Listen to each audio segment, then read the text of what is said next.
안녕하세요. 수원의 인문학 선생님 수인선에 오신 여러분들 환영합니다. 저희 오늘 벌써 두 번째 시간입니다. 지난번 자치편에 이어서 오늘은 복지와 관련된 이야기들로 나눠보려고 하는데요. 인문학 관점에서 바라본 복지 이야기로 이렇게 저희가 시간을 만들었습니다. 네, 오늘 이야기는 수원의 우만종합사회복지관의 관장님으로 역임하고 계신 황재경 선생님 모시고 이야기를 들어볼 건데요. 네, 선생님 안녕하십니까? 안녕하세요. 네, 이렇게 귀한 시간에 또 저희 복지와 관련된 이야기들로 채워주시게 돼서 너무 영광스럽고 즐겁고 또 기대됩니다. 네. 오늘 혹시 어떤 이야기들로 저희를 좀 풍성하게 만들어주실지 약간의 소스를 좀 궁금합니다. 굉장히 부담스러운 자리이지만 또 이렇게 후배들과 시민들과 저의 이제 생각들을 좀 나눌 수 있는 기회가 돼서 감사한 마음을 가지고 임하려고 합니다. 아마 인문학 관점에서 복지를 말하다라는 것은 저희가 평상시에 항상 얘기하는 어떤 복지를 제도나 이런 서비스로 생각하곤 하는데 거기에 이제 사람과 사회 어떤 기본적인 존재론적인 물음과 그 관계들을 좀 더 한 번쯤 짚어가면서 복지를 이야기해야 되지 않겠느냐 이런 관점에서 오늘 이야기를 펼쳐보도록 하겠습니다. 네, 벌써 기대가 됩니다. 네, 저희 삶에서 사실 복지라는 거를 참 떼어놓기 어려운 주제이기도 한데요. 오늘 여러분들께서도 함께 즐겁게 또 이 이야기들을 참여해 주시면 감사하겠습니다. 네, 그럼 바로 여러분들 준비되셨죠? 네, 바로 저희 황재경 선생님의 이야기 한번 들어보도록 하겠습니다.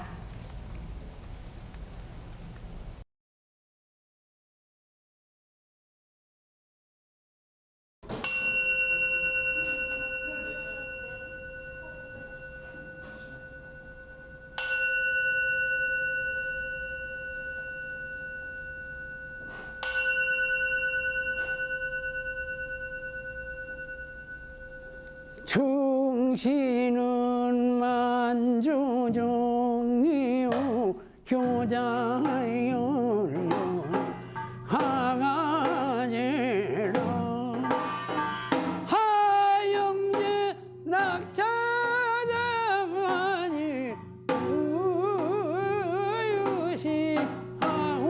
우유시하오리라 우리도 성주 모시고 태평성대를 누리리라 무량수와 집을 짓고 만수무가 현판나라 삼신상 불러주를 여기저기 심어놓고 북땅의 학발양치를 모시오다가 인연익수 성악산 내리는 안개 영수 구준비대요 선주경 맑은 물에 원앙선을 띄워놓고 밤중만 월색을 조차 관울장치운 인연 없는 그 사람을 하련하는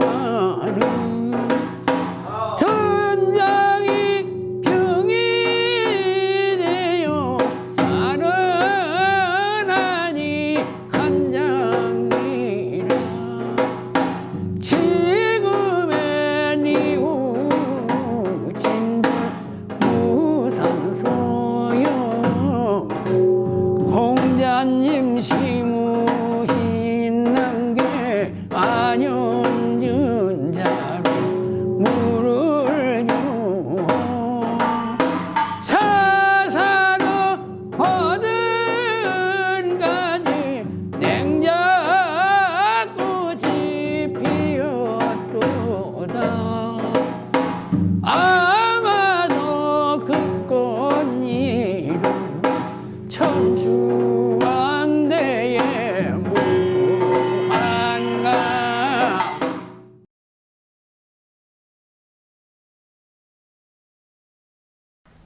네, 안녕하세요. 저는 옥만종합사회복지관의 황재경 관장이라고 합니다. 아마 아시는 분도 계시고 모르시는 분도 계시지만 제 소개를 먼저 드려야 될 것 같아요. 옥만종합사회복지관은 영어로 소셜 웰페어 센터라고 하기도 하고 그게 이제 법정 용어예요. 그런데 이제 저희의 정체성은 커뮤니티 웰페어 센터라고 이렇게 얘기를 합니다. 그래서 이것이 포함이 되는 어떤 정체성의 커뮤니티라는 것을 포함시키는 것이 굉장히 중요한데 아마 복지라고 하시면은 많은 시민들이 이제 생각하시기에 복지 서비스를 전달하는 일 이런 정도로 생각을 하실 테지만 저희는 지역사회를 기반으로 하는 지역사회 관심을 가지고 이 복지에 대해서 일도 하고 또 좋은 방향에 대해서 고민하는 기관이라고 보시면 됩니다. 그래서 이야기하는 과정 속에서 설명을 드릴 수 있을 것 같습니다. 복지 현장에서 일하는데 우리 이번에 인문학적 입장에서 복지를 좀 이야기해 달라는 얘기를 듣고 제가 선뜻 응했어요. 왜냐하면 후배들의 이야기이기 때문에, 후배들의 청이기 때문에 선뜻 응했는데 실제로 며칠 정도는 잠을 못 잤습니다. 이것을 생각해 보니까 이렇게 촬영이 되고 기록에 남는다는 것이 얼마나 부담스러운 일인지를 생각하다가 이 후회를 잠시 했었어요. 그러다가 또 생각을 해봤죠. 우리 후배들이 이렇게 선배에게 청을 했을 때는 그럴 만한 이유가 있겠구나 이렇게 생각하면서 좀 가볍게 시민들을 만나는 것도 좋겠다. 완벽한 사람은 없으니까. 그래서 가볍게 제가 오늘 여러분들을 만난다는 말씀을 일단 먼저 밑에 깔아놓고 말씀을 드리겠습니다. 인문학적 입장에서 복지를 말한다라는 주제는 제가 굉장히 좋아하는 주제이기는 합니다. 결국은 복지라는 것이 동떨어져서 생각을 할 수 없는 거죠. 사람과 동떨어져 생각을 할 수 없는 거기 때문에 오늘 이야기를 이제 어떻게 잘 전달이 될지 모르지만 한번 이야기를 좀 풀어 나가 보도록 하겠습니다. 복지란 여러분들이 생각할 때 이제 무엇일까? 여러 가지 각종 서비스, 따뜻함, 뭐 이런 나눔 이런 이미지가 생각이 들 건데 이제 사전적으로 생각하면은 복지란 행복한 삶이다라고 이렇게 돼 있어요. 그러니까 결국은 복지는 사람들의 행복한 삶에 대해서 관여한다는 거죠. 그런데 이제 그럼 사람이 어떨 때 행복할까라는 부분들이 바로 인문학적 질문의 이제 화두인 것 같아요. 사람이 도대체 우리가 공유하고 있는 사람이란 존재는 어떤 존재인가라는 거죠. 우리 사회복지계뿐만 아니라 이제 모든 곳곳에서 지금 공유하고 있는 것은 사람에 대해선 고유하게 그 자체로 존엄한 존재라는 거죠. 천부인권의 권리. 그래서 뭐 헌법에도 나와 있고 세계인권선언이나 끊임없이 지금 인류의 역사 속에서 그 존엄한 사람을 어떻게 존엄하게 할 것인가 관심을 가졌던 거죠. 그 다음에 또 중요한 두 번째 특성은 사회적 존재라는 거죠. 사회적 존재. 그러니까 이 사람이 혼자 살 수 없기 때문에 이런 사회라는 그것과 어떻게 관계를 맺고 살아가느냐. 이 속에서 존엄함이 드러나야 되는 존재라는 너무너무 복잡한 어려운 화두죠. 그래서 이것을 사회적으로 우리가 풀어가는 것이 사실은 복지인데 좀 더 오늘은 뭐 복지 제도, 체제 이런 얘기보다는 그런 근본적인 물음에 대한 이야기들 여러분과 나누고 싶어서 함께 이야기를 나누고자 합니다. 그럼 이제 사람은 그런 존재인데 이상적인 삶에 대한 조건, 가정, 우리가 공유하고 있는 거는 뭐냐 하면 자유로운 개인과 또 공동체가 조화롭게 사는 거이죠. 아까 인간은 존엄하지만 사회적 존재이기 때문에 이 자유로운 개인과 공동체가 조화를 이루면서 살아야 한다는 것이 저희가 이상적인 삶의 형태로 생각하고 있는 부분이라고 할 수가 있는 거죠. 제가 어른이 되면서 이제 시를 좋아하기 시작을 했는데 어른이 되기 전에는 왜 저 시라는 것 저렇게 추상적이고 짧은 그 글들을 사람들이 좋아하나 이렇게 생각을 했었어요. 근데 이제 어른이 되고 나서 관심이 있는 시들을 읽어가면서 와, 저는 예술가들을 진짜 존경합니다. 어떻게 저 사람들은 저렇게 사람에 대해서, 세상에 대해서 미리 통찰을 하고 저런 시를 썼을까? 이제 이런 생각을 하다가 어른이 돼서 그런데 읽는 재미가 있어서 이제 요 섬이라는 시는 다 많이 아실 거예요. 사람들 사이에 섬이 있다. 그 섬에 가고 싶다. 이게 이제 정현종 시인의 시죠. 이것은 이제 사람이 얼마나 복잡한 존재이고 오묘한 존재이고 섬과 같은 존재인지, 그런데 우리는 끊임없이 인간들은 그 섬에 가고 싶어 하는 거죠. 다다르고 싶어 한다는 거죠. 그래서 참 멋있다. 이 두 줄에 그 사람의 존재론적인 그 질문들을 하고 답을 하는 이 정현종 시인을 제가 이제 좋아하게 됐어요. 그 다음에 이제 신바람이라는 시가 있습니다. 이거 아시는 분도 계실 테지만 신바람 시를 한번 읽어보겠습니다. 잘 안 보이는데 제가 읽어볼게요. 신바람 이 시를 제가 참 좋아하는데, 내가 잘 다니는 골목길에 분식집이 새로 생겼다. 저녁 어스름. 그 집 아줌마가 형광등 불빛 아래 제게 움직이는 게 창으로 보인다. 환하게 보인다. 새로 시작한 일에 저 신비로움이여. 세상에서 제일 환한 그 부분이여. 옆집 담안에 막 벙그는 목련들도 신바람에 그 아줌마를 하늘로 다만 받쳐 올리고 있구나. 다만. 너무 시가 좋죠. 이 느껴지는 느낌은, 제가 이 시를 골라온 이유는 사람은 굉장히 복잡하고 오묘한 존재지만 다른 사람의 삶에 관심을 갖고 있죠. 그리고 저렇게 가게 창에서 환하게 비치는 어떻게 젠걸음으로 움직이는 새로 시작하는 가게의 아주머니를 보고 이 시인은 너무나 신바람이 난 거죠. 게다가 덩달아 본인도 목련을 더불어서 목련이 이 화자인 것 같아요. 얘기하면서 다만 그 새로 시작하는 일이 잘 되기를 마음속으로 기원을 하지만 내가 가서 도와줄 수는 없죠. 가게방에 가서 도와줄 수는 없지만 환한 목련꽃처럼 다만 바치고 있는 거죠. 다만 그저 기도하고 함께 지켜보는 거죠. 그런데 아마 이 시인 같은 경우는 어느 순간 이 가게가 코로나로 정말 힘들었을 때 지나다가 그 힘든 광경을 목격했을 땐 미리 가서 뭐 계산을 한 우리 미리네 사업도 있었고 가서 일부러 팔아주고 이런 사람이지 않을까? 이제 이런 것들. 이게 이제 사람에 대한 저희가 인문학적 질문 속에서 사회 안에서 어떠한 존재로 비춰지는가라는 질문을 저희가 시를 통해서 먼저 한번 시작을 해봤습니다. 아까 자유로운 개인과 사회가 공동체가 조화를 이루면서 사는 것이 이상적인 삶이라고 했는데, 자유로운 개인이란 도대체 이제 무엇인가? 라는 질문에 다다르게 되죠. 자유로운 개인을 원하죠. 그런데 여러분들이 생각하면 자유로운 개인 하면은 먼저 떠오르는 장면은 그거 같아요. 원하는 것을 내 마음대로 하면서 살 수 있는 것, 이렇게 생각할 거예요. 그런데 이제 존 스튜어트 밀이라고 아마 유시민 작가가 이제 유튜브를 운영하면서 이제 책을 나누는 이제 같이 책을 읽는 운동을 하고 있는데 첫 책으로 요 자유론이라는 책을 선택을 했었어요. 그런데 거기에서 이야기하는 자유로운 개인은 그 옛날에 1900년대 초반에 1800년대부터 1900년대 초반에 우리 인간에 대해서 관심을 갖고 있던 오래된 생각 안에서도 자유에 대한 개념은 내가 하고 싶은 대로 마음대로 하는 게 아니라는 거죠. 자유 가운데서도 가장 소중한 자유라는 이름을 붙일 수 있는 것은 다른 사람의 자유를 박탈하거나 방해하지 않는 한 자유로울 수 있는 내 마음대로 사는 삶이다라고 이제 전제를 하고 있습니다. 그러니까 결국은 개인과 그 자유로운 개인은 사회와 떨어뜨려 생각할 수 없다는 것이고요. 두 번째로 그러면 개인과 조화로운 공동체라는 건 도대체 무엇일까라는 질문하죠. 여러분들 공동체 하면 어떤 상상들이 막 가시나요? 공동체에 대한, 요즘 젊은 사람들은 아마 공동체에 대한 좋은 기억과 안 좋은 기억이 많이 있을 것 같아요.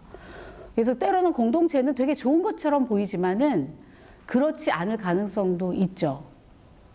억압적인 기제로 이렇게 활용될 수도 있죠. 그래서 어떻든 개인과 이런 공동체에 대한 물음들을 우리가 던지면서 인문학적 질문을 던지고 그것이 이제 복지라는 것과 어떻게 연결이 되는지를 이제 오늘 얘기해 보시는 거라고 생각합니다. 그래서 이제 어떤 이런 개인과 사회적 존재로서의 개인과 사회에는 거시적 관점에서의 관계가 있고 미시적 관점에서의 관계가 있죠. 그래서 주로 우리가 거시적 관점에서의 이제 관계가 정부와의 관계죠. 국가와의 관계 이런 것이고, 그래서 투명하고 민주적인 과정으로 정책이 잘 수행이 되는 것을 우리가 민주주의 어떤 정권 아래서 직접 선거로 뽑고 우리 대표자들을 뽑고 하는 거죠. 그런데 이제 신뢰가 어떻게 형성이 되는가라고 하는 것은 이 국민의 사회의 구성원인 내가 어떤 사람과 다르게 대우받지 않는다라는 믿음이 있는 거죠. 평등을 확인하는 일이라고 이제 학자들은 얘기를 해요. 아, 내가 국민으로서 세금을 내고 살아가는데 우리 국가가 거시적인 나의 관계에 있는 사회가 나를 옆 사람과 차별하지 않고 평등하게 대한다는 신뢰가 쌓이면 국가에게 바로 신뢰를 가지면서 능히 세금과 국가가 하고 있는 것들을 지지한다는 거죠. 근데 그런 믿음이 곧 나로 대변되면서 나의 삶에 순환이 되는 거죠. 그래서 나도 되게 그런 사람으로 살아야 되겠구나. 그래서 공공성의 순기능이라는 것을 이렇게 얘기를 하는 거죠. 굉장히 믿을 만한 정부하고 함께 있다. 그리고 믿을 만한 정부 속에서 내가 나만 특별한 대우를 받는 것이 아니라 내가 정말 차별받지 않고 똑같은 국민으로서의 어떤 대우를 받을 수 있구나라는 신뢰가 생기면 믿음이 생기죠. 근데 복지 정책은 이따 뒤에 가서 더 얘기하겠지만 매한 가지일 것이다라고 하는 거죠. 그렇기 때문에 민주적인 과정, 투명한 과정을 어떻게 구현해내는가가 상당히 굉장히 중요한 질문이고요. 개인과 사회라는 어떤 미시적인 관계는 더 복잡합니다. 너무너무 복잡하죠. 요즘 행복에 관한 그런 강의들이 많잖아요. 여러분들 어떨 때 행복하냐라는 질문을 이렇게 던질 때 어떨 때 행복할까? 무조건 여러 사람하고 있는 것이 행복하냐? 그렇지 않죠. 성격에 따라 여러 사람과 있는 게 고통인 사람들도 있잖아요. 그래서 사회적 관심과 무관심이라는 어떤 대별되는 개념, 사회적 거리 대 물리적 거리라는 개념인 거죠. 우리가 코로나를 경험하면서 더 많이 느껴지는 것들이 있는데 이런 것이 존엄한 존재의 개인을 존엄한 존재로 존중하는 데 있어서는 이 거리를 어떻게 완급 조절하느냐가 되게 중요한 거죠. 예를 들어 택시 아니에요. 젊은 여성들. 택시를 탔는데 운전기사 아저씨가 너무나 말을 많이 걸어. 그리고 사적인 질문도 너무 많이 해. 괴롭죠. 물리적인 공간은 같은 공간이라서 내가 뛰쳐나갈 수는 없고 택시를 타고 어디 목적지를 가야 되니까 이야기는 나누지만 여기서의 사회적 거리를 그 운전기사 아저씨는 지켜주지 못한 거죠. 장애인들의 어떤 이동권이나 사회 통합되는 어떤 여러 가지 장벽들을 익히 잘 알고 있죠. 그 다음에 HIV 환자 같은 경우 우리 화두가 되는 우리 복지 시설들에서는 요즘 그런 화두가 있거든요. 이분들과 함께 이제 공동체 생활을 하는 데 있어서 어떤 보이지 않게 차별이 있을 수 있는 개인정보라 이런 것들에 대한 것들이고, 밥 먹는 풍경. 우리가 무조건 같이 밥을 먹으면 행복하냐? 그렇지 않다는 거죠. 우리 사회복무 요원들이나 우리 직원들을 보면 저는 혼자 밥 먹는 게 가장 행복해요 라고 얘기하는 직원도 있거든요. 그리고 코로나 때문에 저희가 같이 모여 먹지 않고 개별적으로 먹는데 너무 행복해 보이는 제가 사회복무 요원을 봤어요. 혼자서 이렇게 밥을 먹으면서 이제 전화, 핸드폰 검색을 하고 만나게 먹는 모습을 보고 그 거리감, 우리가 이제 공동체라는 어떤 그런 그 이름 하에 억압될 수 있는 개인의 삶에 대한 것들을 이런 코로나 상황 속에서 우리가 좀 지켜볼 수가 있죠. 그런데 그것이 아주 차가운 그런 관계는 아니어야 되죠. 근데 저는 이제 이런 지역사회, 마을 관계에서 지금 복지를 이야기하면서 인문학적 질문에서는 그 경계가 잘 지켜져야 된다는 거죠. 사회적 거리, 물리적 거리. 그런데 가장 복지라는 이름으로 우리가 이제 제공될 수 있는 칼날이라고 하는 것들이 나눔, 배려라는 명목으로 마을에서 살고 있는 사람들에 대해서 어떠한 것들이 일어날 수 있는지, 칼날이 될 수 있는지에 대해서 저는 좀 얘기를 나눠보고 싶어요. 그래서 우리들은 어떨 때 연결되었다고 느끼는가, 우리는 언제 행복감을 느끼는가라는 이런 화두는 굉장히 중요한데 당위적으로 연결되어져야 한다. 우리들은 행복하기 위해서 공동체를 형성해야 된다. 이런 개념이 아니라는 거죠. 굉장히 사람과 사람, 그리고 우리가 사는 환경과의 이 관계 속에서 성숙되게 고민해야 되는 이제 주제들인 거고요. 그래서 뭐 우리가 내가 가족과 사회와 연관을 맺고 국가와 이렇게 사는 어떤 상호가 관계들이 있고, 삶의 과업은 복지는 삶의 과업과 관련이 돼 있죠. 개인의 삶의 과업을 개인적으로 수행을 하는데 그것을 사회가 보완해주고 지원해주는 것들이 복지가 되는 것이니까 이제 개념적으로 봤을 때, 그러면은 삶의 과업들은 이제 우리는 태어나서 양육을 받고 교육을 받고, 그 교육이라는 것은 합당하게 내가 먹고 살 만한 준비를 시키는 교육인 거죠. 그래서 어딘가의 노동자로서 이제 일을 하는 이런 일련의 삶의 과업들이 있죠. 그런 과정에서 의식주를 해결하고 또 소속감이 생기면서 이제 자아 실현도 하고, 이렇게 하면서 인간은 행복에 이제 다다르게 이제 되는데, 결국은 행복이라는 질문을 구체적으로 던졌을 때 보면은 일상생활에서 충분한 만족을 느낄 때 이것이 그리고 지속되는 상태를 행복이라고 하는 거죠. 그럼 우리는 복지에 대한 질문은 이런 일상생활에서의 지속적인 만족을 어떻게 사회가 함께 갈 것인가라는 질문과 이제 맞닿아 있다는 겁니다. 그래서 우리가 이제 막 얘기를 했던 부분들이 의식주, 보건의료, 안전, 교육, 뭐 보육, 케어, 상담 이런 것들이 있고, 고용이라는 게 이제 사회 시스템에 있어요. 근데 냉정하게 우리는 각자 일을 통해서 이 많은 부분을 해결을 해야 되는 그 속에 있다는 거죠. 그래서 그것에 대한 질문을 던지면서, 근데 오늘날의 삶의 현장은 어떤가라는 질문을 던졌을 때 생활의 사회와 생활의 개인화라는 이제 학자들이 얘기를 한 거예요. 생활의 사회화라는 건 무엇이고 생활의 개인화, 이것이 이제 지금 도시 생활의 어떤 이중적인 특성들을 오늘날의 삶의 현장을 말해줌으로 인해서 우리가 지역사회 안에서 어떤 걸 도모해야 되는지에 대한 이제 과업들을 내려준다는 거죠.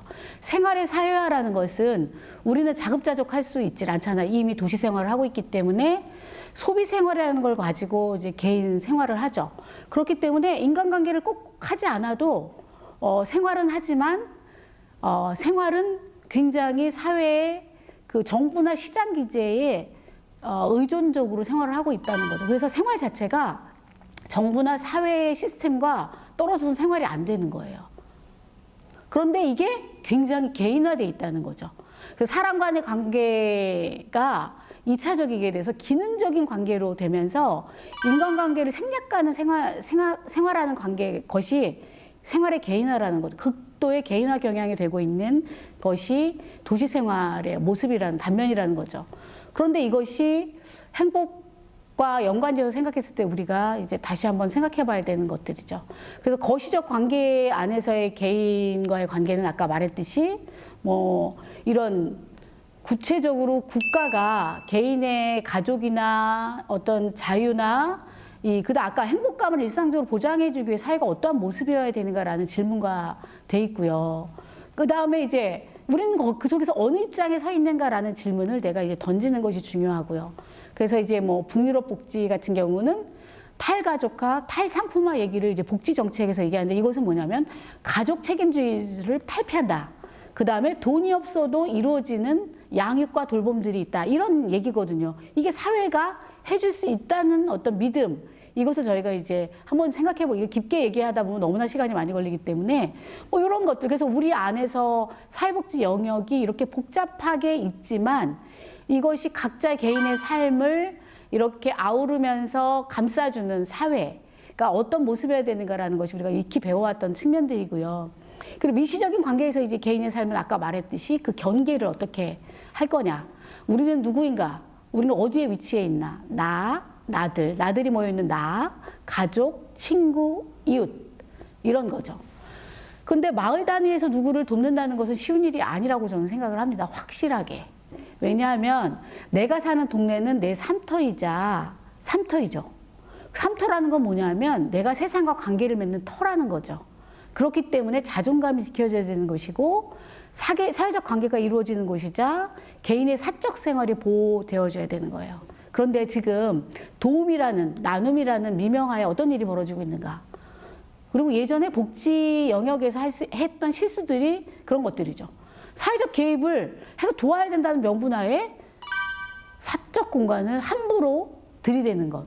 함부로 집안을 막 치우는 것, 동의도 없이 함부로 그 사람의 생활을 묻는 것, 이런 것이 얼마나 조심스러운 일이었는지는 인문학적으로 질문을 했을 때 되게 중요한 질문이죠. 그런데 우리 요즘은 소정의 복지를 배우고 열심히 이렇게 고민하고 논의했던 사람만이 복지 얘기를 하는 게 아니라 그 마을 안에서 옆집 아줌마도 복지 얘기를 하고 주민자치위원회나 복지협의체, 보장협의체 위원이라는 명분하에 사적 공간을 함부로 침해하는 이런 양상들에 우리가 어떻게 생각해야 되느냐, 저는 굉장히 심각하게 바라고 있어요. 그래서 도리어 인문학적으로 복지를 얘기해달라, 지역사회에서 어떤 그 복지를 얘기해달라고 했을 때 저는 지역사회에서 제도적인 복지를 함부로 하려고 하지 말자. 이것을 저는 여기 해답이에요. 북유럽의 보통 사람의 법칙이라는 게 있습니다. 이 얀테 법칙이라고 얘기도 해요. 저는 이게 이제 우리가 지금 얘기하고 있는 그 지역 안에서 구조화된 복지를 하려고 하는 이런 위험한 태도에서 우리 개인과 개인이 모인 마을에서의 사람들은 어떠한 모습이어야 되느냐, 다 똑같다. 누가 특별히 시혜적인 입장에서 그 사람을 도울 수 있는 게 아니다. 그래서 먼저 준비돼야 될 것이 당신이 특별한 사람이라고 생각하지 말아라. 그리고 당신이 남들보다 좋은 사람이라고 착각하지 말아라. 그리고 당신이 다른 사람보다 더 독특하다고 생각하지 말아라. 그리고 다른 사람보다 더 낫다고 자만하지 말아라. 다른 사람보다 더 중요하다고 생각하지 말아라. 모든 것을 당신이 잘한다고 생각하지 말아라. 그리고 다른 사람을 비웃지 말아라. 다른 사람이 당신에게 관심 있다고 착각하지 말아라. 그리고 다른 사람에게 무엇이든 가르칠 수 있다고 생각하지 말아라. 이게 이제 북유럽의 얀테의 법칙이거든요. 이제 도망자라는 소설에 나온 보통 사람의 법칙인데 북유럽 사람들에게 내재되어 있는 이 경계가 이런 것들이 있어요. 되게 조심스럽죠. 그런데 그게 냉정하게 관심 없는 조심이 아니에요. 관심을 갖고 있지만 개인과 개인이 굉장히 경계를 잘 지켜주는 거죠. 이런 것들이 되게 중요한 질문이다라고 생각해야 되는 거. 우리가 감당해야 될 몫은 다시 돌아와서 아까 그 자유로운이 얘기했던 거죠. 다시. 자유 가운데서도 가장 소중하고 또 유일하게 자유라는 이름을 붙일 수 있는 것은 다른 사람의 자유를 박탈하거나 자유를 얻기 위한 노력을 방해하지 않는 한 내 마음대로 사는 거죠. 근데 지금 우리 보이지 않게 자유를 박탈하고 있는 사회적 일들이 많죠. 다른 사람이 선하게 집을 사야 되는데 집을 막 자기들이 먼저 구매를 해놔. 이런 것들 보이지 않는 우리 곳곳에 있는 것들을 우리가 이제 눈여겨봐야 된다는 거죠. 그래서 공동체는 제도의 틈을 보완해주는 그저 그 일로 존재하면 좋겠다. 그러나 시혜자로가 아닌 주민으로 만나야 된다라는 거죠, 서로가. 그래서 주민으로 함께 만나는 일은 서로 연결하고 공유하고 서로 도우면서 소박한 삶을 같이 향유하는 것이어야 한다라는 거죠. 그러면 뭐 우리가 복지를 얘기할 수 없는 거 아니에요? 라고 얘기할 수 있겠지만 저는 이러한 자세가 가장 기본이 되어야 한다라는 거죠. 내가 그냥 누구보다 더 낫기 때문에 내 것을 나누는 게 아니라 나누고 공유하는 삶 자체가 사람으로서 독특하게 존엄한 삶을 향유하는 방식이기 때문에 나는 그런 삶을 살려고 노력하는 거죠. 내가 저 사람보다 더 가졌기 때문에, 더 나눠야 되기 때문에 이런 생각하고 떨어져 있는 것이 중요하다. 그래서 인권을 우리가 얘기할 때 그것이 만나는 지점이 시민, 주민자치 이런 용어들이죠. 지금 주민자치위원회에게 그다음에 참여하는 주민. 근데 이 만나서 시민, 주민자치 참여하는 주민 무엇을 지향하고 결정해 나갈 것인가? 라는 것은 바로 이제 인권과 관련된 거죠. 아까 자유로운 개인과 공동체의 조화로운 삶을 위해서 우리는 인류가 오랫동안 1세대 인권, 2세대 인권, 3세대 인권을 얘기를 했고 이것은 하나의 덩어리라는 거죠.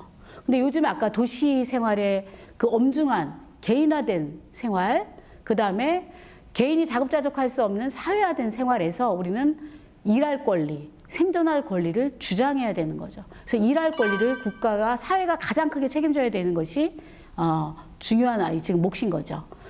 그래서 어떻든 지금 여러 가지 얘기를 했지만 그런데 복지의 공식적인 체계와 연결시키는 것들은 또 중요하죠. 우리가 주민으로서 함께 살지만 공식적인 도움 체계가 무엇보다도 중요하기 때문에 오히려 어떤 시민을 도울 때, 어떤 이웃을 도울 때 내가 시혜적인 입장에서 그 사람에 관여하고 참견하는 것이 아니라 공식적인 도움 체계와 연결하는 것이 가장 좋은 일일 수 있다라는 거예요. 그리고 우리 국민이 그럴 때 내가 권리로 받아들이는 거거든요. 국가와의 관계에서는 권리의 관계이기 때문에 이 사람이 침해받지 않으면서 당당하게 국가의 도움을 받을 수 있도록 도와주는 것이 최소한의 경계를 지키면서 우리 시민으로 살 수 있는 역할이라는 거죠. 그렇게 되다 보면 사회 제도의 포괄성을 높이는데 우리는 한 목소리를 내야 된다는 거. 왜? 나도 그 입장이 될 수 있다는 가정하에 평등하고 내가 누구를 더 낫다라고 생각하지 않는다면 나도 그 입장에 있는 거예요. 내가 아플 때, 내가 암에 걸렸을 때, 내가 갑자기 직장에서 잘렸을 때 사회는 그 필요를 충족시켜 주는 거죠. 그냥 그런 상황이 되었을 때 누구든 국가가 도움이 될 수 있다는 거지, 그런 상황이 안 되는 모든 주민들을 보편적으로 도와주는 걸 우리가 보편적 복지로 착각하는 거죠. 누구나 다가올 수 있는 필요에 대해 국가가 언제든지 평등하게 대응해 주는 것이 보편적 복지라는 거죠. 이제 그런 관점을 우리가 가지고 목소리를 높여내는 일, 이런 것이 굉장히 중요하다. 그 다음에 중요한 것은 요즘 돌봄에 관한 이슈죠. 누구나 늙고 누구나 아이들을 키우고 있고 누구나 그 보편적으로 다가오는 필요에 대해서 우리가 어떻게 보편적으로 서비스들을 만들어가는가가 이제 중요한 화두죠. 그런데 주민의 입장에서 할 수 있는 일은 뭐냐 하면 저는 드러난 것을 충실히 그냥 도우려고 돕는 거다.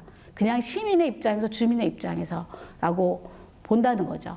그래서 청할 때 도와야 되지만 알아차리는 것도 은근하게 하시면 더 좋죠. 그리고 도움을 청할 수 있는 환경을 어떻게 우리가 좀 만들 수 있느냐라는 거에 도리어 환경에 관심을 갖는 게 중요하다는 것, 존엄함과 품위를 지킬 수 있는 방법들에 대해서 고민하는 것이 우리가 지금 도와야 한다는 거죠. 그래서 존엄한 존재로서 우리들의 삶을 그 자체로서 존엄하게 하기 위해서 사회적으로 해결하는 과정이 바로 이제 복지인데, 그것은 내가 하는 일이기도 하고 국가인 사회가 하도록 권리를 주장하는 일이기도 하다라는 겁니다. 그래서 참고한 문헌들은 이렇게 있어서 참고하시고요.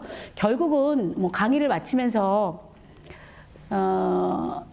존엄한 존재로서 우리들의 삶을 존엄하게 하는 것은 결국 나의 문제로 돌아오고, 내가 나를 어떻게 생각하느냐, 그다음 내 옆에 있는 옆 사람을 어떻게 생각하느냐, 사람을 어떻게 생각하느냐, 그리고 이 사람들이 어떻게 모여 있는 이 사회를 어떻게 만들어가고자 하는가라는 질문과 관련이 되어 있고, 그것은 투박하거나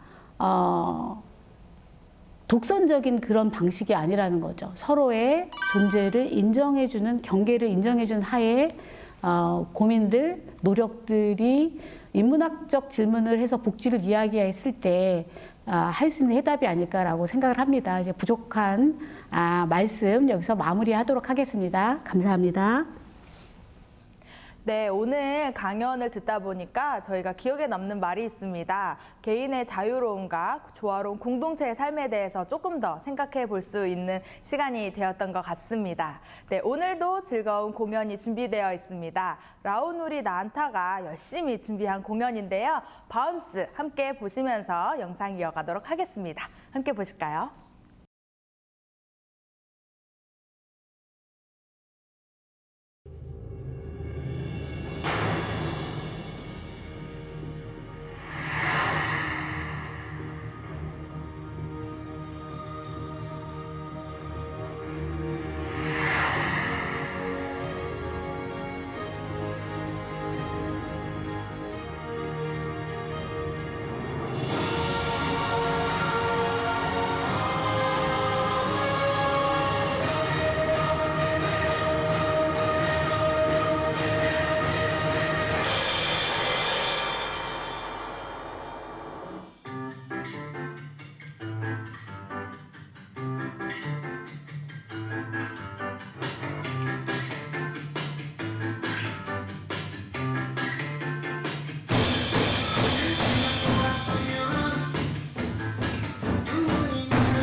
네, 오늘 강연 너무 즐겁게 들었습니다. 저희가 사실 많은 이야기들이 더 있지만 이렇게 또 압축해서 해주셔서 저희가 좀 소스들을 이렇게 쏙쏙 들은 것 같아요. 네, 제가 이야기를 들으면서 좀 몇 가지 궁금한 점들이 생겨서 좀 질문을 나누는 시간을 갖도록 하겠습니다. 선생님, 제가 그 이야기 중에서 개인의 또 자유로움과 공동체의 조화로움에 대한 이야기들을 많이 해주셨는데요. 혹시 이렇게 삶을 사시면서 지역사회와 내가 좀 연결되어 있다, 이런 느낌을 받으신 적이 있으실까요? 네.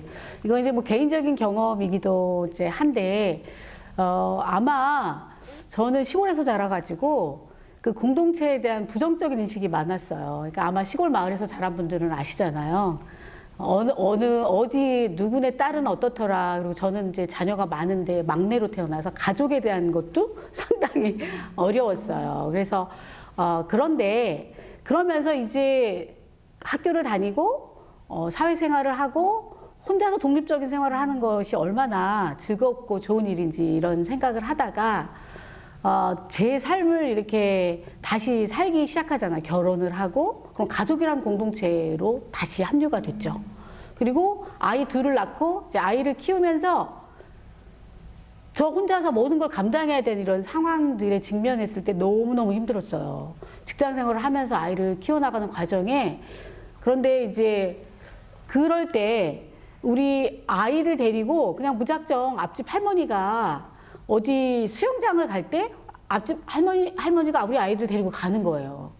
이제 물론 저한테 허락은 받으시지만 가서 삼겹살 먹고 뭐 이렇게 고기 구워주시고 수영하게 하시면서 그것도 정기적으로 한 달에 한 번씩 이렇게 이분이 계속 하시는 거예요. 그래서 저는 어느 순간 너무 고마웠는데 할머니께 그 다음 시간이 지나서 여쭤봤어요. 여쭤봤더니 할머니가 얼마나 힘들어. 그 힘든 걸 내가 조금이라도 도와주고 싶었어. 이러시는 거예요.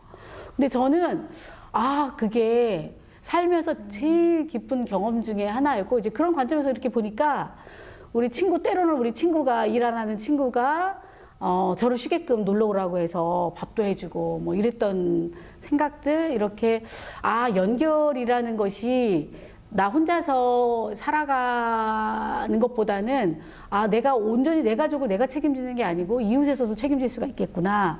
그리고 다른 요즘은 또 이렇게 제도가 많이 생겨서 사회 도움을 많이 받을 수 있기 때문에 이건 굉장히 중요한 거다라고 생각을 하고 있어요. 제가 대답을 너무 좀 장황하게 했네요. 아유, 저도 좀 공감되는 부분이 또 들으면서 있는 게, 저희가 사실 한 명의 사람이 살기는 참 쉬울 수 있지만 아이를 키우거나 또 지역사회에서 돌봄이 필요한 맞아요. 분들이 있을 맞아요. 경우에는 네. 혼자의 힘으로는 참 어려운 것 같아요. 네, 네. 그런 것들을 또 이 지역사회 안에서 함께 만들어가는 게 참 의미 있는 삶이지 않을까라고 좀 드는 생각이 있고요. 또 연결지어서 그렇다고 하면 저희가 삶을 살고 있는데, 그 선생님께서 생각하시기에 이 좋은 삶, 우리가 생각하는 이 좋다라는 네네. 그 삶의 모습은 어떤 모습일지 또 궁금해졌습니다. 네. 제가 이제 강의 안에서도 이제 많이 얘기하고 있는 부분인데, 또 이렇게 삶에 대한 화두이기도 해요. 그런데, 제가 지금 50이 간 넘었어요. 50이 간 넘었는데 아마, 이것을 보시는 많은 시민들의 연령이 되게 다양하잖아요. 그런데 우리가 살면서 연령에 따라서 그 삶을 바라보는 관점들이 굉장히 다른 것 같아요. 근데 저는 이제 지금 아이 둘이 이제 대학생이면서 삶을 다시 돌아보면서 요즘 돌아보는 이제 삶은 그때 그것을 알았으면 참 좋았겠지. 굉장히 소박하게 사는 것, 소박하게 행복하게 사는 거에 대한 것을 다시 돌아보게 됐어요. 그런데 이제 소박하게 사는 삶은 도대체 뭘까라고 했을 때, 어렸을 때 이제 고등학교 때는 좋은 대학을 가야 되고, 또 대학교에 갔을 때 좋은 대학을 또 가야 되고, 좋은 대학을 가서는 좋은 직장에 다녀야 되고, 또 결혼을 좋은 사람과 해야 되는데 그럴싸한 사람과 해야 되고, 또 좋은 집에서 살아야 되고, 이런 끊임없이 우리를 이렇게 내몰았던 것이 과연 내가 원하는 삶이었나라는 것을 50이 되니까 지금 알겠는 거예요. 그리고 제가 이제 아이들을 키우면서 실수를 되게 많이 했어요. 특히 큰아이. 아마 지금 아이를, 큰애를 키우는, 남자아이를 키우는 엄마들은 공감을 많이 하실 거예요. 굉장히 실수를 많이 하거든요. 여성과 남성이 다르기도 하고, 엄마의 잣대로 아이가 어떻게 컸으면 좋겠다는 기준을 가지고 이 아이한테 실수를 되게 많이 했어요. 아, 그거는 삶을 잘못 본 거예요. 근데 이제 요즘 아이랑 이제 얘기를 많이 하는데, 그런 얘기 하죠. 사과도 했어요. 얘한테 실수했던 것도 사과도 했고, 좋은 삶에 대한 얘기도 이제는 해요. 대학생이. 그런데, 그럼에도 불구하고 이 아이는 취업과 그 좋은 삶의 나름대로의 열망과 이런 것들이 사회에서 조장되었던 삶을 사느라고 안간힘을 쓰고 있죠. 근데 저는 사실 소박한 삶이 되게, 좋은 삶이라고 생각해요. 그런데 이 불균형을 해결해 줄 건 사회가 소박한 삶이 가능하도록 만들어줘야 된다라는 화두가 있고, 그래서 그냥 여전히 개인적으로 뿔뿔이 터진 개인들이 소박하게 사는 삶이 아니라 이것을 보장해주는 사회 시스템에 대해서 관심이 많고, 그거 우리 아이가 살아갈 삶이기 때문에 거기에 대한 삶에 대한 관심이 많습니다. 네. 네, 말씀 감사합니다. 소박한 삶. 사실 저희가 삶이라고 좀 단어를 들으면 굉장히 거창하게 느껴질 수 있는데, 그 속에서 사소하게 또 소소하게 자기의 삶을 살아가는 게 진정한 삶이다라고 제가 좀 이해가 되는 것 같아요. 네. 이야기 속에서도 결국에는 나의 삶을 내가 주체적으로 사는 것, 이것이 또 삶의 중요한 포인트인 것 같은데요. 혹시 선생님이 보시기에 저희가 지속 가능한 자치, 저희가 이제 자발적인 자신의 삶을 살아가는 그 지속성을 이끌어낼 수 있는 키워드가 있다고 하면 혹시 어떤 것들이 있을까요? 이제 이게 우리가 아까 이제 소박한 삶이라고는 했지만 개별적으로 소박하게 사는 것이 아니라 이제 사회와 연결해서 우리가 그것을 보장할 수 있는 것에 관심이 많이 있다고 말씀드렸는데, 그것처럼 지금 그 자치라고 하는 것이 결국은 스스로 자기 삶을 책임진다는 거잖아요. 그러니까 뭐 통치한다? 자기 삶을 이렇게 준비한다라는 개념인데, 이것이 개인의 삶은 가져가면서 그렇게 할 수 있는데, 이것이 좀 더 확장된 사회로 이제 가면서 복잡해지는 질문이 되는 것 같아요. 그게 바로 우리가 지금 사실은 학교 다니면서 배웠어야 되는 거지만, 우리가 뽑는 시의원, 그 다음에 국회의원, 그리고 뭐 우리가 뽑는 시장, 도지사, 뭐 대통령과 관련되어 있는 거죠. 그러니까 결국은 자치라고 했을 때 거시적으로는 그런 입장인데, 요즘 또 이렇게 동 단위로 주민자치회가 생기면서 마을 단위의 삶에 대해서 이제 관심을 갖게 되잖아요. 그럼 결국 마을 단위의 이제 삶 자체를 이끌어가는 리더들이 생기는데, 저는 그 리더들이 우리가 원하는 거시적인 입장의 리더들하고 똑같아야 된다라고 보는 거예요. 민주적이어야 된다. 내가 특별히 이 사람보다 나아야 된다는 게 아까 강의에서도 얘기했지만, 나는 똑같은 존재로서 이 타인을 존중하는데, 내가 자치를 좀 구조화된 틀 속에서 이제 하는 주민자치회라는 것 속에서 민주적이고 투명하게 의견을 듣고 소통하다 보면 삶의 실제, 아주 소박하게 살아가고자 하는 시민들의 삶의 실제를 훨씬 더 잘 들을 수 있다. 그리고 실제 잘 반영할 수 있다라고 보고, 그러니까 리더의 준비는 그렇지만 또 그런 삶을 살고 있는 시민들의 참여를 어떻게 보장할 것인지 구조적인 틀들을 반드시 만들어야 되고, 그런 기제들 속에서 몇몇 리더들이 이렇게 본인들끼리만 만드는 것이 아니라 시민들과 함께 만들어가는 그런 경험들이 결국은 신뢰가 되고, 그게 자기 삶과 선순환되면서 행복감이 훨씬 늘어날 것이라고 생각합니다. 예. 네, 되게 결국에 제가 볼 때도 이렇게 지속적인 참여, 그리고 또 지속적으로 이 참여를 유지할 수 있는 구조를 만드는 것들이 사실은 그 자치라는 그 키워드를 좀 살려낼 수 있는 그런 활동인 것 같은데요. 그렇다고 보면 저희 수원시는 또 제가 알기로도 다양한 그런 자치 활동을 할 수 있는 구조들이 많이 있는데, 그러한 수원의 잠재력은 어떤 것 같습니까? 네. 수원의 잠재력은 다양한 시선이 있을 것 같아요. 이제 저는 개인적 경험을 이제 말씀드리면, 수원에서 만든 이제 발간해낸 책들이 참 많아요. 그러니까 최근 몇 년 사이에. 그래서 뭐 인문학적으로 우리 신장로를 걷다 뭐 이런 책도 있고, 그래서 그런 거에 관심이 많아서 제가 책을 언제 이렇게 읽어봤어요. 근데 발행인은 수원시예요. 근데 그 안에 내용들이 이렇게 읽으면서 제가 되게 감동을 받았어요. 뭐냐 하면, 그러면 제가 일기를 쓴 적이 있어요. 그 내용을 수원시 막 어디 주민센터 하면 어떤 이미지가 여러분들 떠올려요? 굉장히 관료적이고 답답하고 뭔가가 구조가 이렇게 막혀 있는 듯한 느낌 있잖아요. 그동안에 우리가 이제 공공성에 갖고 있는 그런 거예요. 그런데 그 안에 그 우리 근대 시대의 사람들을 조명해내고 우리 건물들 역사를 이렇게 조명해낸 그 사진들과 글들이 너무나 좋은 거예요. 아, 또 생생하고 좋은 글들을 수원시라는 굉장히 관료적으로 그 이미지가 박혀 있는 행정에서 이걸 만들어냈다는 걸 가지고 제가 이 관계를 이제 잠깐 고민한 적이 있어요. 펄떡이는 이 안에 얼마나 펄떡이는 시민들이 있었을까? 얼마나 펄떡이는 시민들이 포기하지 않고 이것을 책이라는 한 권의 것을 만들어내려고 노력했을까? 그리고 그 펄떡이는 것을 받아서 행정과 예산을 들여가지고 이런 책들을 만들어냈다는 결과물 자체가 이 과정이 잠재력이라고 생각해서 근데 수원은 보니까 제가 이제 수원에서 올해는 살았는데 한 25년 넘게 살았지만 피상적으로 했을 때 몰랐어요. 그런데 펄떡이는 시민이 일단 많아요. 제가 보니까 각 영역에서 문화, 교육, 복지, 이래서 펄떡이는 시민들이 많고요.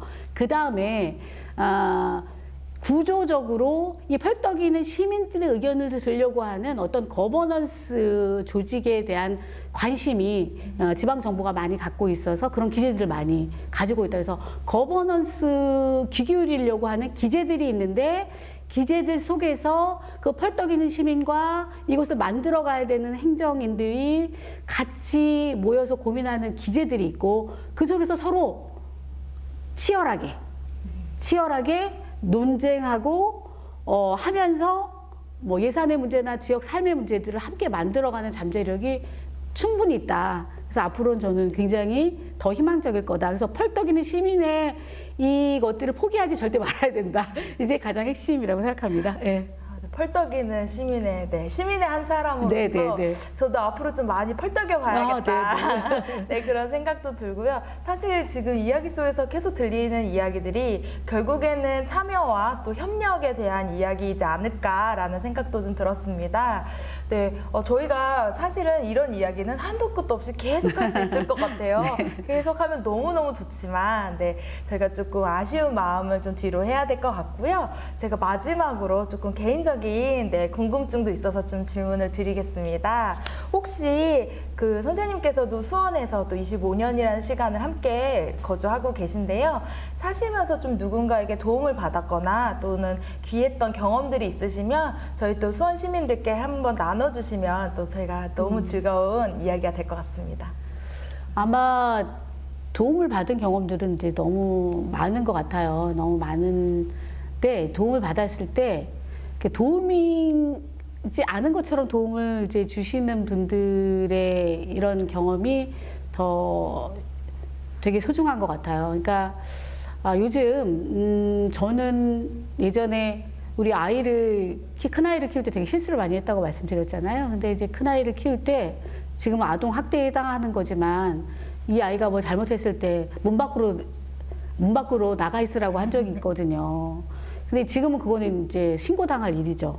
근데 그때 당시에 아까 제가 말씀드렸던 앞집 할머니가 그 아이를 쏙 데리고 들어가서 우유 먹이고 뭐 이렇게 하면서 얘는 그것이 너무 좋았던 거예요. 그리고 그래서 제가 이제 잠깐 바로 나가서 이 아이를 찾았는데 없어가지고 혹시나 해서 이제 앞집을 두드렸더니 애가 해맑은 모습 우유를 먹고 있는 모습을 보고 그러면서 그 할머니가 얘기를 하는 거죠.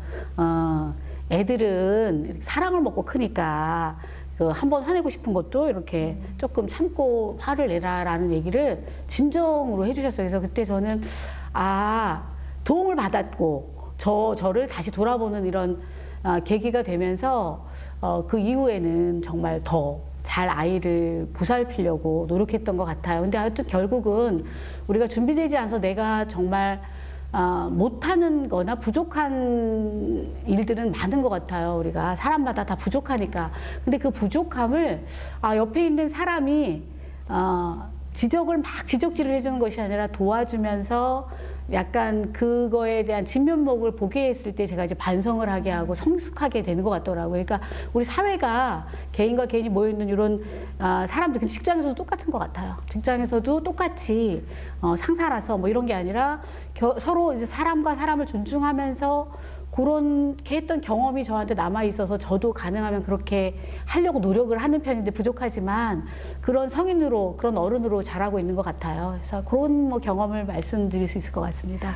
네, 맞습니다. 아마 강의 중에도 또 말씀 주셨던 이렇게 사람과 사람 사이의 경계를 조금 지키면서도 존엄한 존재로서 존중해 줄 수 있는 그런 삶이 또 그 경험에서 좀 나오신 것 같다는 생각도 들었습니다. 네. 오늘 저희가 좀 아쉽게도 이 정도로 좀 마무리가 될 것 같지만 사실 우리의 이야기들은 앞으로도 삶 속에서 계속 이어지지 않을까라는 생각이 듭니다. 제가 오늘 이 시간에 좀 기억에 남는 이야기는 나의 삶은 어떠한가? 우리의 삶은 또 어떠한가? 나의 이웃의 삶은 또 어떠한가? 이런 관심들이 또 지역사회 안에서 삶을 만들어가는 과정 속에 있지 않을까라는 생각이 좀 들었었고요. 오늘 이렇게 긴 시간 또 함께 이야기 나눠주신 저희 황재경 선생님께 다시 한번 감사 인사를 드리겠습니다. 네, 감사합니다. 감사합니다. 네. 여러분들 어떠셨나요? 저희가 삶이라는 게 참 가까우면서도 멀고 어려우면서도 좀 쉬운 이야기들이었을 텐데 오늘 인문학의 관점으로 이 복지라는 키워드로 이야기를 좀 나눠봤습니다. 여러분들의 삶 속에서도 이웃의 온기를 좀 나눌 수 있는 그런 수원 시민으로서 좀 삶을 살아보면 어떨까라는 생각을 하면서 오늘 이 시간 마무리하도록 하겠습니다. 너무 감사드립니다.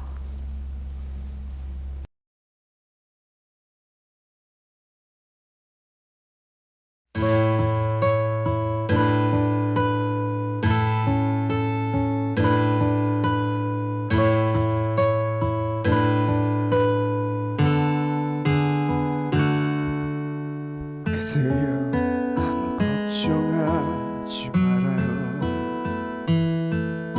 우리 함께 노래합시다.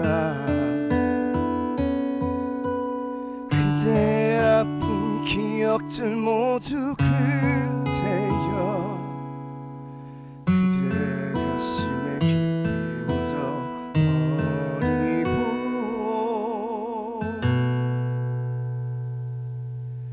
지나간 것은 지나간 대로 그런 의미가 있죠. 떠난 이에게 노래하세요. 후회 없이 사랑했노라 말해요.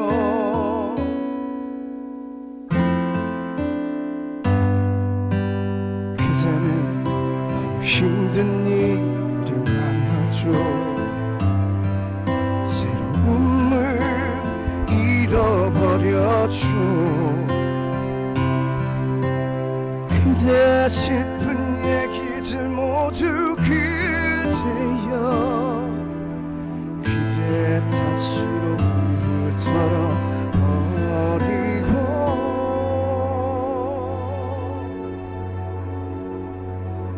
지나간 것은 지나간 대로 그런 의미가 있죠. 우리 다 함께 노래합시다. 후회 없이 꿈을 꿨단 말이에요.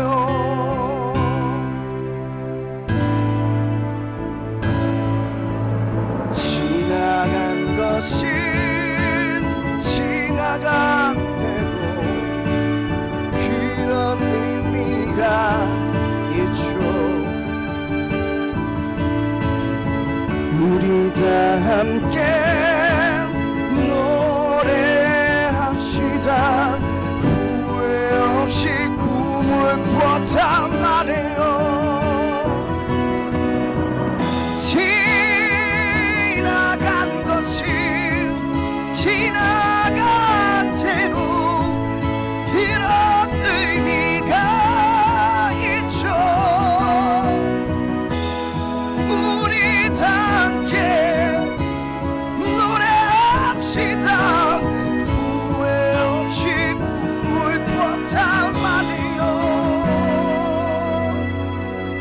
있지